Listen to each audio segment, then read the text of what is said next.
Video games based on professional wrestling have been around for ages. Hitting the scene in the early 80s were games not affiliated with any major promotion, but the WWF would eventually dip their feet into the waters of gaming, releasing numerous titles for the NES, arcade, and over time the 16-bit generation of consoles as well. But by the mid-90s, technology was advancing quickly, and new, more powerful hardware began hitting retailers, with more emphasis on polygonal graphics. Despite this shift in the industry, it wasn't the world leader in sports entertainment that would be the first to step into the realm of 3D grapplers. It wasn't even their biggest rival, WCW. It was, in fact, New Japan Pro Wrestling, with 1995's Touken Retsuden, or Fighting Spirit Legend, hitting Sony's new powerhouse, the PlayStation. Though this game was originally exclusive to Japan, it would hit the US in 1996 as Power Move Pro Wrestling. WCW would follow the jump to polygons, with WCW vs. the World releasing stateside in 1997, followed by WCW Nitro in early 1998, both released on the PlayStation. Meanwhile, the WWF had still only released sprite-based 2D games, having ported WrestleMania the arcade game to the PS1 and Sega Saturn in 1995 and 1996 respectively, and then giving us WWF In Your House, hitting those same 32-bit consoles in late 1996.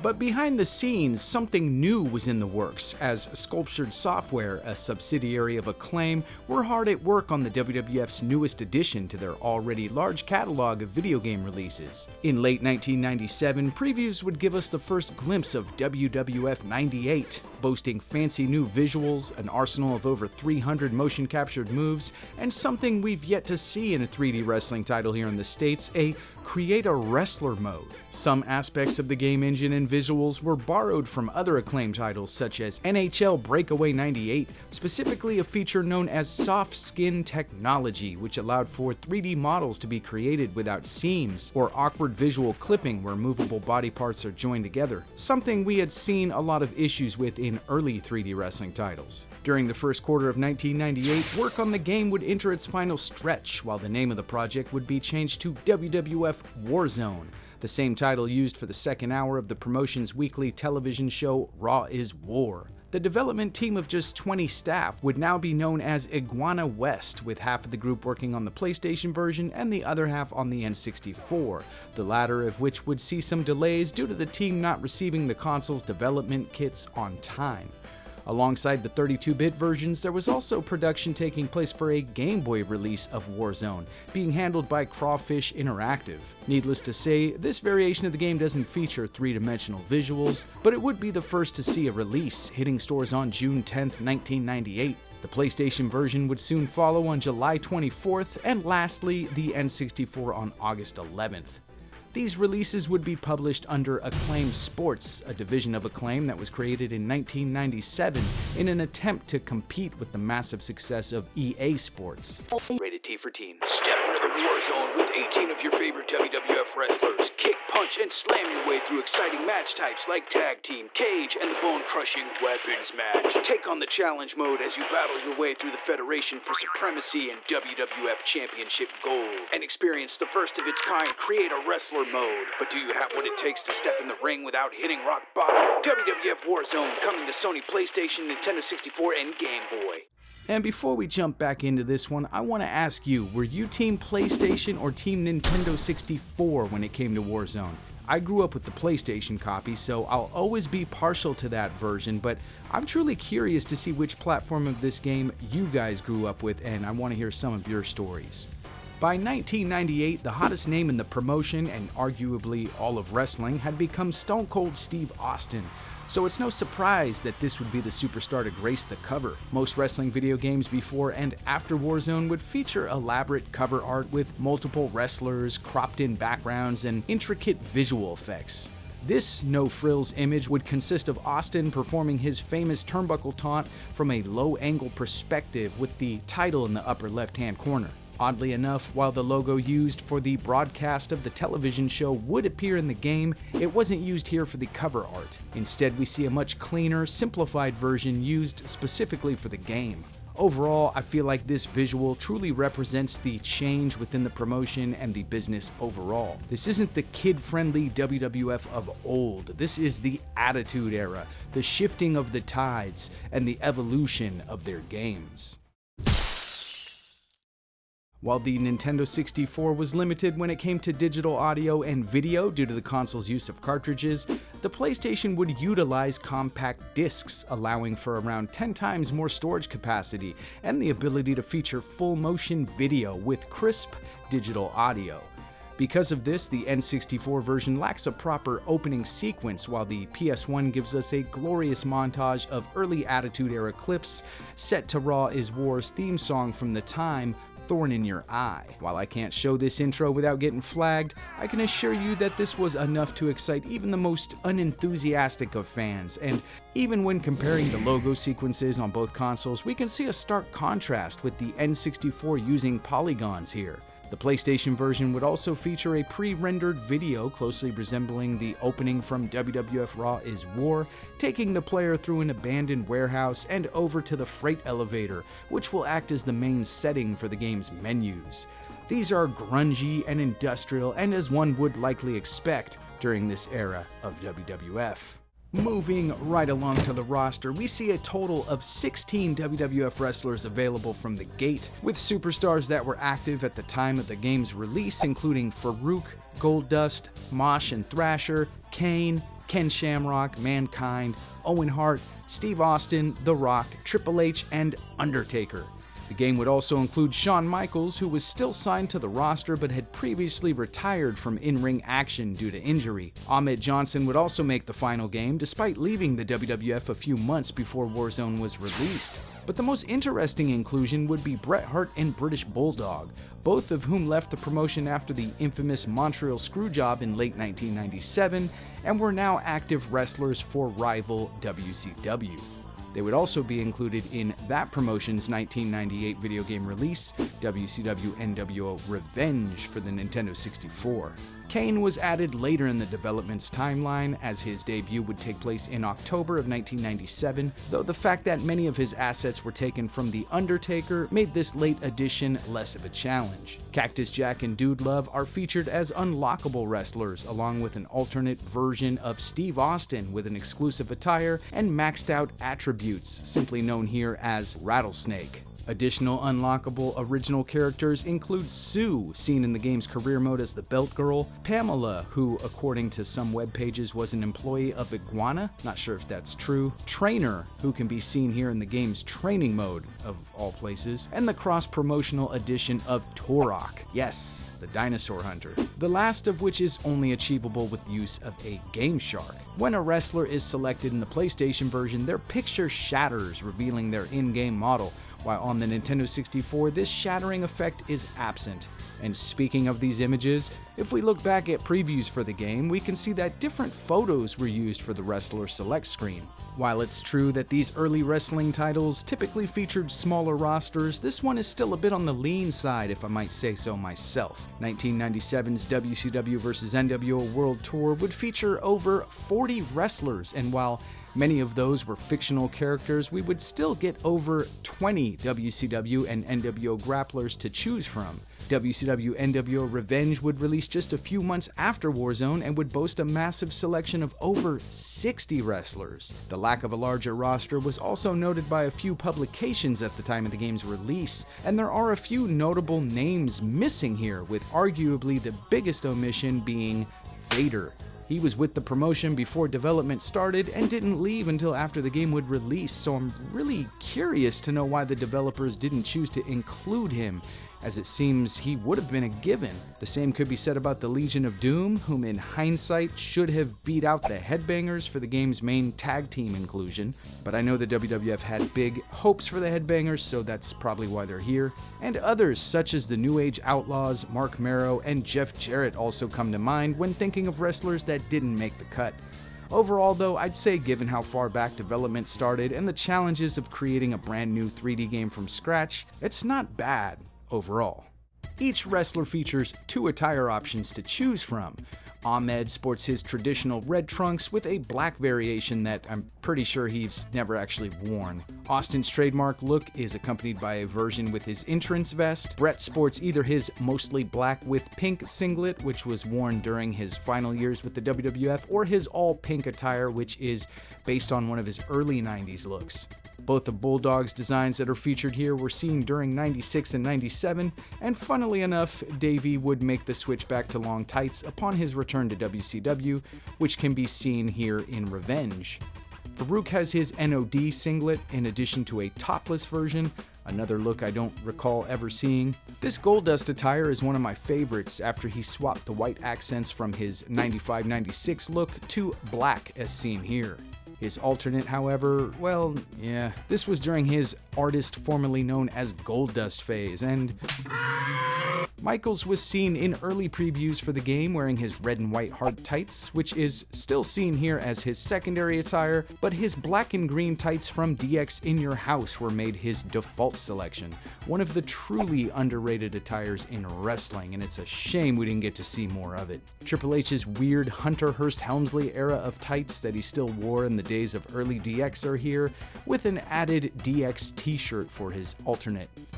Kane had only worn one attire by this point, which of course is his default here, with an inverted version for this secondary, which if I remember correctly, we wouldn't actually see him wear until 1999 or so. Mankind was just given a darker shade of brown. Mosh received a different color skirt, in addition to some long striped socks added to his alternate. Owen Hart's slammy attire is here, along with a clean shave and mid-length hair, while his pre-NOD design is his main look, along with a goatee and a shorter hairstyle. Shamrock was given his red trunks, or orange, or whatever they are, along with a black variation. The Rock was given two attires that he wore in 1997 and 98, shortly before he started wearing his famous Brahma Bull trunks. Thrasher, not unlike Mosh, also gets an alternate skirt color and striped socks. Taker's pre-ministry look is here, along with this design based on his early to mid-90s purple accented attire, though it's just a color swap of his default gear, so his purple gloves are fingerless, but it's close enough. There are additional unlockable attires for both Stone Cold Steve Austin and Goldust.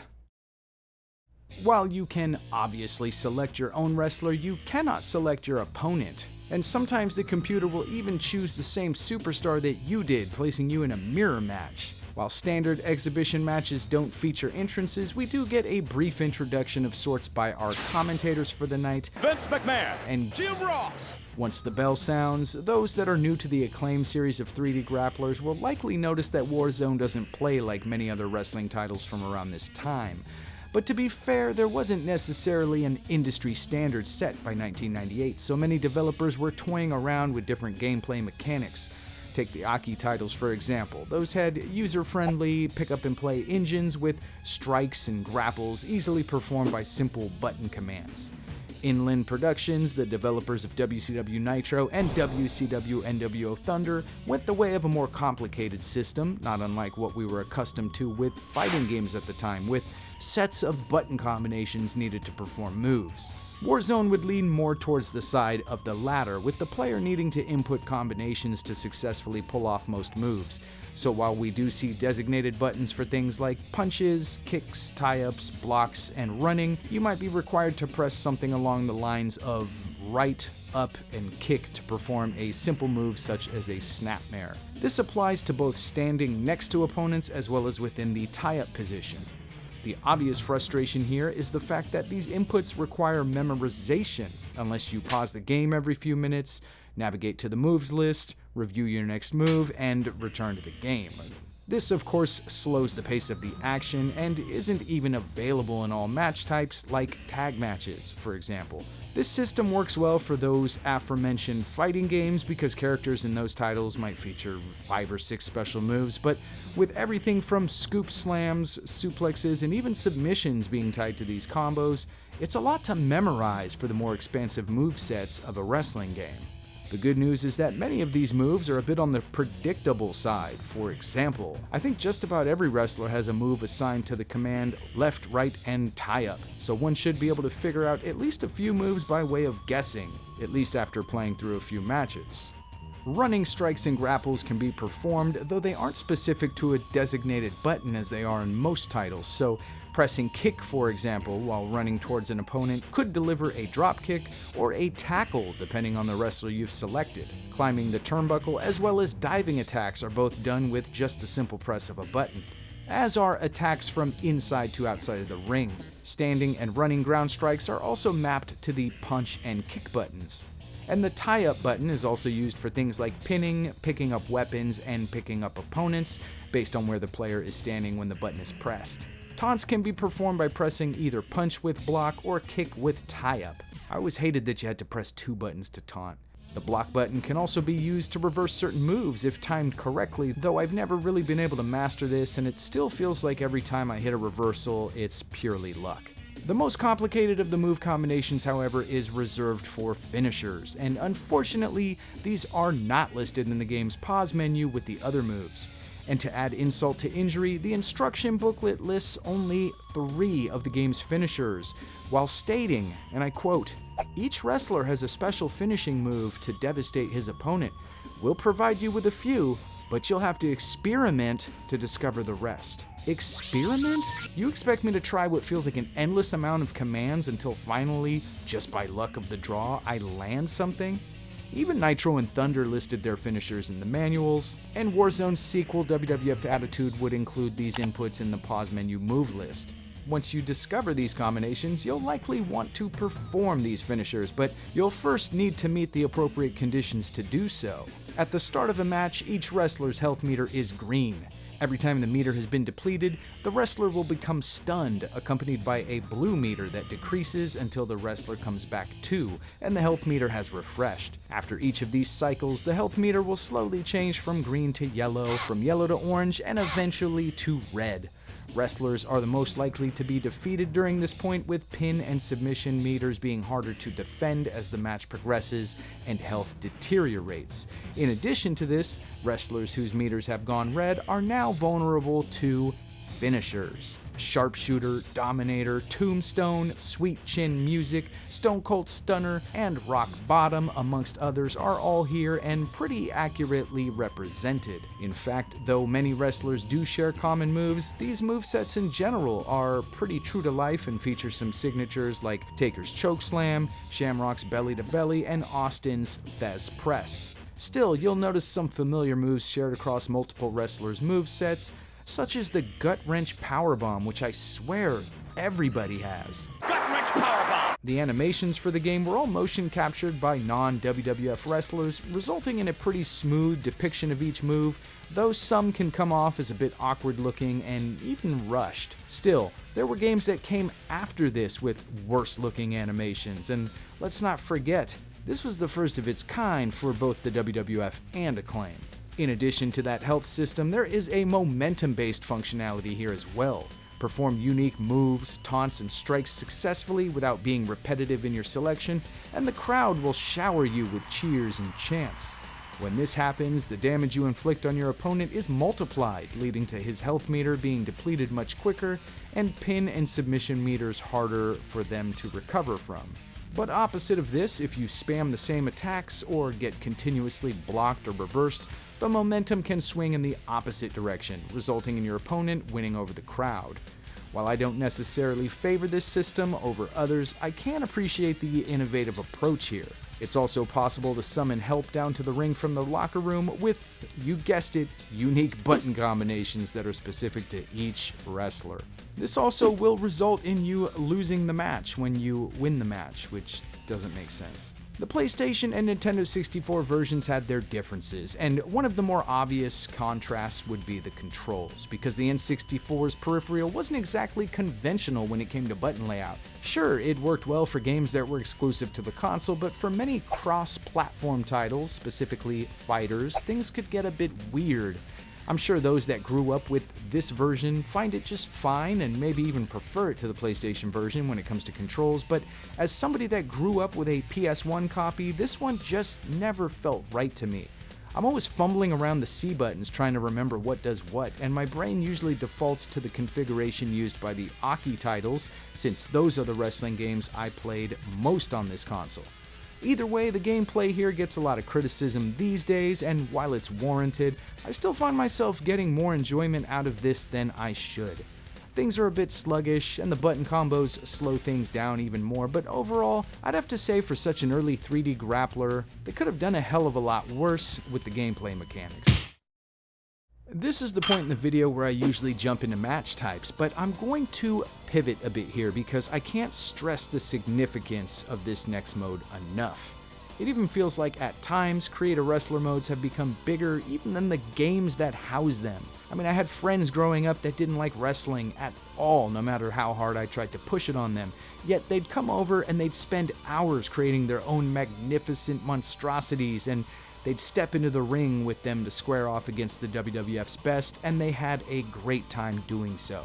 While these Create modes have lineage dating back to the Super Fire Pro Wrestling series, the feature here in War Zone, simply known as Create Player, would be the first of its kind, allowing for players to create their very own custom-made fully polygonal wrestlers from scratch, giving us options to select from all sorts of clothing, hairstyles, accessories, ethnicities, and even multiple levels of obesities. Set your attributes for categories like strength, speed, and charisma. Pick a personality type and select your moveset template. Whether you wanted to create the next WWF megastar and make them the face of the promotion, or just concoct some sort of comedic nitwit to entertain your friends, it felt like the possibilities were endless.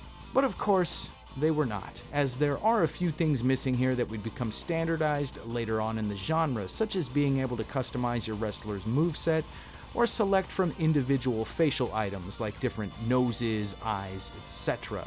And of course, creating one's entrance. But nevertheless, what a debut for this mode. My 13-year-old self couldn't get enough of this. I simply cannot overstate how absolutely incredible this felt upon release. As far as comparing both versions of Warzone when it comes to this mode, one of the advantages of the Nintendo 64 is the lack of load times, because while they are rather short on the PlayStation, they're still present between each and every selection, so it feels so much smoother here without those little frequent pauses. Once you get your created wrestler into the action and start winning matches, you have the opportunity to earn extra attribute points, which can then be used to level up your wrestler. And now, on to the match types. As one would expect, one-on-one match, listed here as versus, is the default choice. Wins are achieved by pin or submission, and match rules cannot be altered, so countouts are always on, DQ is enabled no matter what, while just about every other 3D wrestler in existence allows the player to adjust at least some of the match rules, this one has not a single one. Moving along, we have Tag Team of only the tagging variety, so no tornadoes here, not in one-player mode at least, but we'll get there soon enough. Thankfully, the developers managed to give us a cage match, something that didn't even make it into Revenge. Two wrestlers battle it out, surrounded by gates of steel. No pins, no submissions, the only way to emerge victorious is to escape up and out. Climbing the cage is triggered by a simple button press, and judging how much time you'll have while your opponent is down is fairly easy thanks to the stun meter. The only real factor here is that you can't actually exit the cage until your opponent's health meter has reached red. If you attempt to do so before this, your wrestler just hops down from the cage. Other than that, everything here is normal. Nothing strange going on, nothing noteworthy to see here. Okay, where are the ropes missing? I'm not sure if it's ever been determined why Iguana did this. I'd imagine it's some sort of technical or performance factor, but it's something that carried over to Attitude and didn't get fixed until the Legends of Wrestling series. Because of this though, you can Irish whip your opponent and send him crashing into the cage, which is pretty satisfying. I can also appreciate the inclusion of the big black steel cage here, which always makes me think of the debut of that big Paul White fella. Another specialty match type we'd get here is Weapons Match, also known as Hardcore to most people. This one is obviously a no DQ with no countouts, and falls can count anywhere. And I'm starting to wonder how little the development team watched wrestling, because the instruction manual states, strictly speaking, wrestling doesn't allow weapons. But just suppose for a minute that it did. I feel like every episode of Raw had at least one hardcore match at that time. Weapons are picked up, very slowly by the way, by pressing the tie-up button, once the player is in close proximity to one and it begins flashing. Now, this is a multi-use button, so it's quite possible to enter a tie-up when attempting to pick up a large TV over your head, or vice versa, so just be mindful of that. Weapons in this game cause quite the bit of damage and are unusually satisfying to use. Oddly enough, opponents can block weapon strikes by simply placing their hands up in a defensive position. After a few connected shots from a weapon, it's deemed useless and disappears from existence, but worry not, because there are 15,000 rabid fans chucking more of these items into the ring at any given moment. And while there's no commentary tables ringside, there is a folding table that can't be moved but can be destroyed. The January 1998 issue of GamePro also teased the use of ladders, but sadly that isn't seen here in weapons mode or anywhere else for that matter. This was my favorite of all the match types growing up, and even today I still find joy in smashing a 100+ pound CRT over somebody's head. Additional match types are available for multiplayer modes, including Tornado Tag, which is a tag match with no tags. There's War. This is essentially a 4-person battle royal with the last man standing being crowned the winner, and cage and weapon options here as well. And that wraps things up in terms of match types, for the PS1 that is, because if you owned a copy of Warzone for the N64, lucky you had access to not 1, but 2 additional match types. The first of these is the Royal Rumble, an over-the-top rope elimination match with new wrestlers entering the ring each time one is eliminated. Eliminations can be achieved by performing a scoop slam on a stunned opponent when their back is up against the ropes, but there are additional moves that work as well given the wrestler you've selected has the appropriate move in their arsenal. I love how wrestlers are just violently flung out of the ring here. You can also get knocked off the top turnbuckle, so climb up at your own risk. Wrestlers will enter the ring from either the left or right side, which is sort of strange, and with the smaller roster, we obviously don't get the traditional 30 entry system we've been accustomed to, but I'm happy it's here. On top of this, only 4 wrestlers can be in the ring at a time, but it still feels plenty chaotic regardless. Thankfully, if you end up being eliminated, you'll take control of the wrestler that enters in your place, so you're not stuck having to watch the rest of the match play out. In all honesty, it's likely the worst Royal Rumble mode I can think of in a game, but it's still sort of disappointing that I didn't get to experience this one as a kid due to the version of the game I had. The other exclusive match type on the Nintendo 64 is Gauntlet. This puts you up against random WWF wrestlers facing one at a time, elimination style. After an opponent is pinned or submits, the next enters the ring with fresh stats while the player's health does not restore. If you can hold out and defeat all 6 enemies, you'll be rewarded with the victory.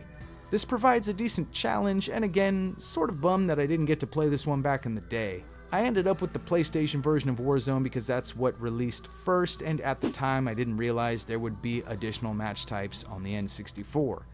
All in all, it's a strong showing considering the time of release. Hell, it's got more match types than we would see in WWF Raw, which would hit the Xbox 4 long years later. Watch this video here if you want to hear more about that. In addition to this decent selection of match types, there's also a training mode where players can hone in on their skills, learn commands for specific moves, and practice from different situational setups, such as having opponents run, stunned, down on the mat, etc. There's also a biographies menu which contains no actual biographies, but you can check out wrestlers' attributes, basic information, and take a look at their in-game models, as well as additional attires, all while listening to their glorious entrance themes. But that's not all, because the WWF Challenge mode, seen simply as Challenge in the game's menus, takes you on a journey through the life of a WWF wrestler fighting your way through the ranks. Select from any of the included superstars or your own created wrestler as you start from the bottom of the contenders list, which is represented by this stack of fancy televisions here, and each time you win a match, your wrestler's image moves further up the list. Upon starting a match, you'll notice that this mode features entrances, though they're quite limited, but they're entrances nonetheless. We get theme music, a quick taunt, some commentary, and even a non-stop strange-looking pyro sequence going on. Sadly, we don't see proper Titantron videos, but at least the screen itself isn't just pitch black as it would appear in Attitude. That was really weird. Exhibitions consist of one-on-one matches with normal rules, but every so often, a wrestler that you've already defeated will challenge you to a grudge match because he's pissed and he wants revenge. These consist of cage or weapons variety match types. Each time this happens, you'll be greeted by a short video from the superstar issuing the challenge, in which you're belittled, bullied, and your name often besmirched.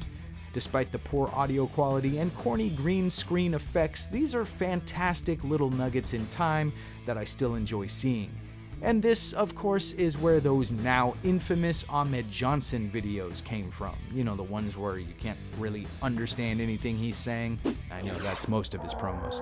The N64 version unfortunately couldn't pull this off, so we instead see the opponent hitting on a punching bag while they deliver one of their in-game taunts.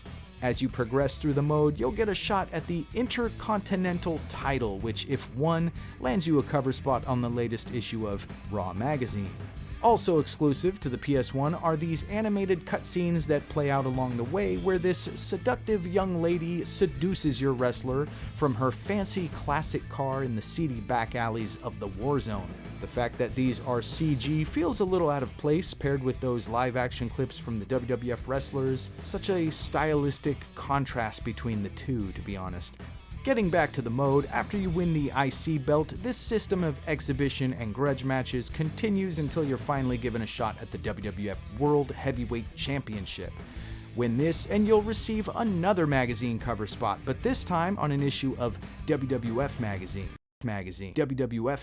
But that's not all, because this is where you'll unlock many of the game's secrets depending on who you complete this mode with. For example, winning the WWF Championship with British Bulldog will unlock Big Head mode. Wait, what are they trying to say? You're only allowed 3 losses in this mode, which ups the ante a bit, so make sure the difficulty is right for your skill level and be strategic or it's game over. The mode itself is decent, and the cutscenes along with the unlockables were enough to make me want to play through it multiple times back in the day. These days, not so much.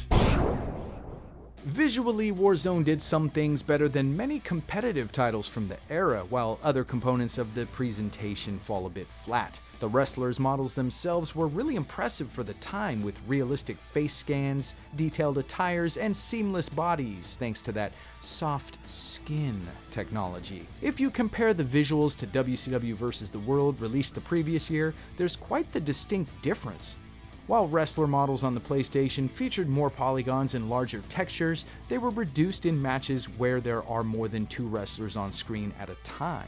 The N64 kept models consistent, however, across all match types. The arena environment wasn't given the same level of detail that the wrestlers received, as we see some pretty low-resolution sprites used for the crowd, barriers, and stage area. You'll also notice that the ring area is void of commentary tables, and inside the ring, the turnbuckle pads are nearly non-existent. There's also a slight variation in canvas color between the two consoles, for some reason, with the N64's version appearing slightly yellowed. In early previews for the game, we saw a completely different ring area, donning the WWF's classic red, white, and blue ropes, American flags hanging from above, pre-Attitude Era WWF logo, and oddly enough, a slightly more detailed crowd.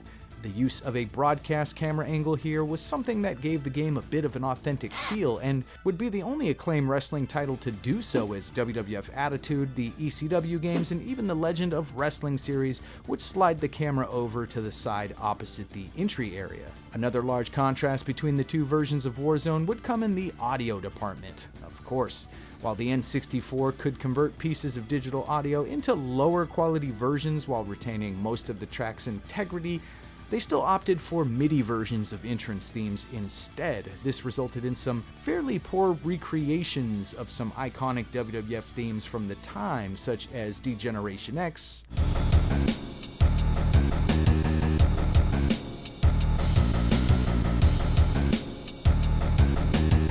Stone Cold Steve Austin,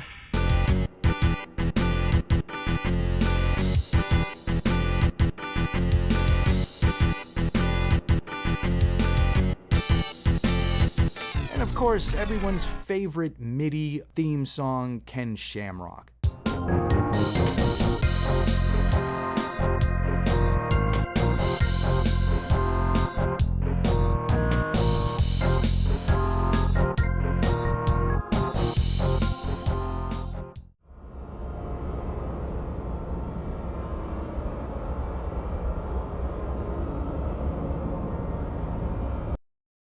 These entrance themes also play after a match has won, only on the N64 though, for some reason.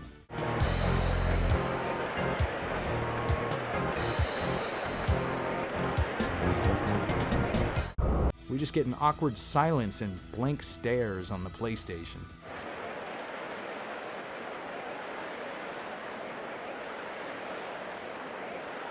They did manage to keep the integrity of the Raw is War theme in the opening of the N64 version, though it's lower quality and cut short. The menu music is also pretty close across platforms and remains very nostalgic for me personally.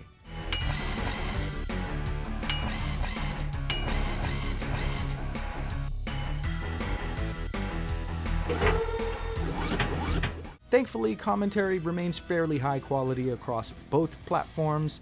I mean, we can still hear a slight drop on the N64 version, but it's not terrible. There's the bell, and the match is officially on its way. Into the ropes. I think the fans will be getting their money's worth tonight. And this inclusion in general was something we didn't always see during this era, especially on the N64 wrestling games. This would be the first of many titles that JR would provide voiceover work for, and the last for Vince McMahon, who had previously worked on WrestleMania the arcade game and WWF In Your House. Gut-wrench powerbomb. Those wrestler-specific taunts, grunts, and groans were also pretty revolutionary, and despite the leaps and bounds we've made with technology, it isn't something that's commonplace in even today's wrestling games, which is sort of a bummer. And that's the bottom line, 'cause Stone Cold said so. Though it's safe to say that nobody was really taking these too seriously here, evident by the often strange sounds you'll hear coming out of your television during a match.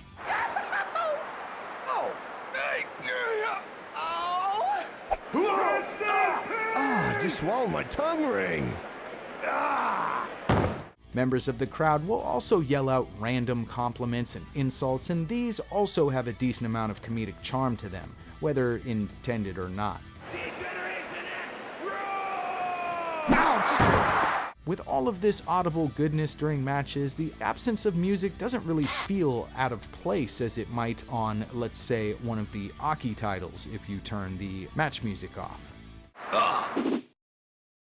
Critics would generally praise the game's gameplay, visuals, and match type selection, with GameSpot going as far as to call it the best wrestling game on the N64. Mind you, this had released the year prior. GamePro would call it the best wrestling title on the PlayStation and one of the best fighting games in general. The game nearly won an award for Console Fighting Game of the Year, a feat that would go to WCW NWO Revenge. Within a year of being released, the game would push out over 1 million copies to homes worldwide, a pretty impressive number at the time for a wrestling game.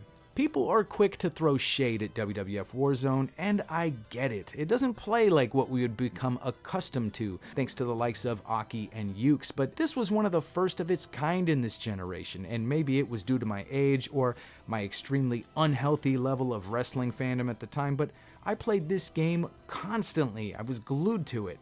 I'd love to hear your personal experience with this one as well, because honestly, I see so many mixed opinions on this game. I feel like it's pretty 50-50 these days.